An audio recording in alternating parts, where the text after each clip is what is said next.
it stopped. So I don't know if y'all saw the back door and just the cement floor that's on this back porch utility room. And these are some cabinets. I don't know exactly what that mess is, but here's a window in the little dining room. And I would say that's not more than 12 feet, maybe 14.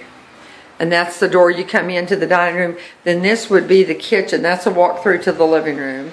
I was thinking this wall that we're looking at right now would maybe be cut down or out or open to make it more into the living room. Close off that door, which actually goes to the bathroom, and wrap the kitchen around there. And maybe put a door where this window is missing. It's a window opening, but the glass is missing.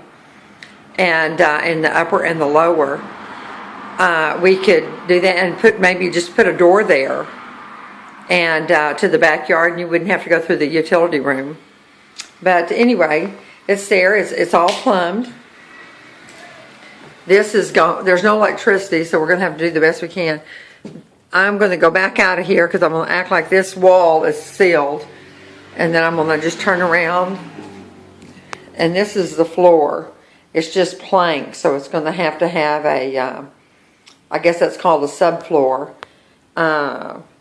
Put in some vinyl flooring. And you can see the carpet's not only grossly filthy and vile in here, but even underneath it is gross. Bob said he can smell the rat stuff. And this is where I'm thinking to cut and put the front door. And then you can tell it's got the 12-foot ceilings. I don't know where that ceiling fan come from, but it looks pretty good. And then you've got this. Josh always wanted to cut this wall out here and make it open to the bedroom, just like a little studio. And this used to be a closet. Well, that was the kitchen there, and then there's this wall, short wall, maybe 8 feet. Then this was a closet built into the bathroom, and Josh tore that out. Josh and I tore that out, and I don't know if you can see it. This is where the toilet used to be. There's not a window in here. We need to put a window or a door or something. And that was where the toilet was. And all the ceiling's out of here. And there's a vent from the bottom because it is a pier and beam house. And it's got a basement in it. And it's a small basement for the furnace and stuff and wood, and you can store a few things.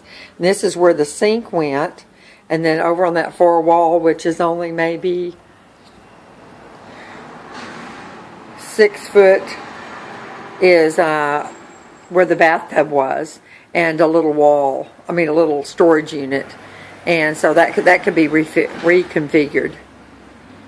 And then we're going to come back out here into this filthy, vile room, you can see. And now we're going to go through this door to the bedroom. And you can see all this stuff.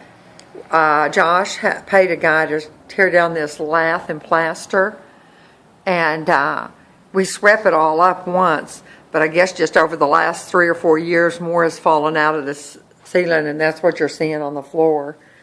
And again, I'm going to just turn the phone, not walk in there. You see this long wall. This is a pretty good sized room. I would say maybe like my living room, the fireplace room, that size of room. And of course, it has that big, even maybe a little bit more open feeling because of the big tall ceilings. And it's got those dual windows, and that's facing 8th Street out there.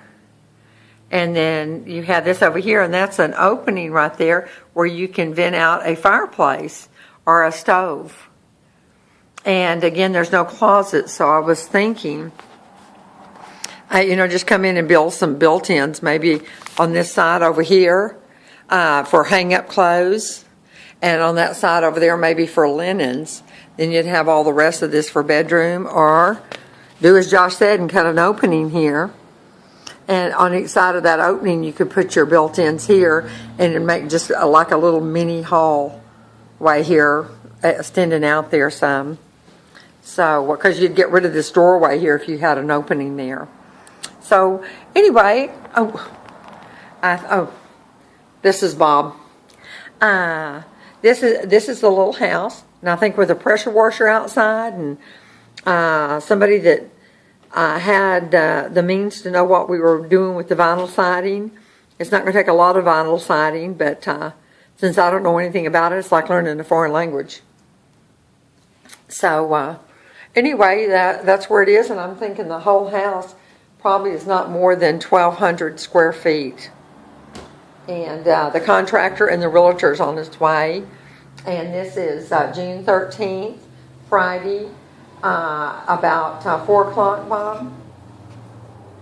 It's 3:30. 3:30, so they should be getting here shortly. So anyway, it looks like the plugs are good. I'm going to walk outside and let y'all see. This has got, looks like fairly good linoleum squares. It's these put on the floor, but I think we would want to pull it up and just make everything uniformed. I don't think we would be putting that much more into it, and I think it would be a great return if there is any return on this house. But I'm going to walk outside here. It's about 60 degrees here, and it's beautiful, beautiful. This is a good weather. This is that window that goes into the dining room. And the fence that Josh and his friend Leg put up looks great. Well, let me show you this before I go in. This, I don't know if it could just be mended and painted. Maybe some pieces fixed. The steps look pretty good that go into this back door, which is that little washroom for your washer and dryer, and maybe some shelves for canned goods and stuff. And this is the shed, and it's fairly cleaned out. Somebody's put a couple of things there and there, but it's a really good sized shed. And this fence is the ladies next door, or I'm assuming it is. Maybe somebody will know by the wood panels face this way, so I don't know if that's ours or theirs or what, but it's fallen over. It's going to have to be addressed by someone. And this is a good sized shed. And then there's leaves over there. Those are just broken off leaves somebody's jammed over there and behind the shed again. Why they would do that instead of hauling them off, I don't know, but I'm not here. And these are some big stones Josh put in. And now we're going to look in here. This is the outside entrance to the basement. I don't know if you can see anything in there. Anyway, it's a fairly steep walk down, and then it turns. So you couldn't really store couches or anything down there very easily. And I don't think it has a floor in it. I think it's just a dirt floor at this point. But the house seems to be, the foundation seems to be absolutely incredible. And that's, you face that's the inside wall to the dining room there. And that looks like electrical box. This looks like electrical box. Trees growing out of the basement. Oh. And you can see here that's where some of that vinyl flashing has come off. Or vinyl strip has come off. If it ever had any on it. I think that was just always wood there. But of course some of the little bit of trim outside needs to be painted. Most everything is vinyl. And this here has, oh, that's where a cable came down and they cut. So we could probably put a strip or something there. Anyway, something's going to have to be done there. And this railing looks in great shape. Just needs to be painted, so it must have been treated wood. So anyway, the contractor is going to come and bring a realtor. So we'll have a little bit better perspective when we leave here. Okay, Bob wants me to cut it.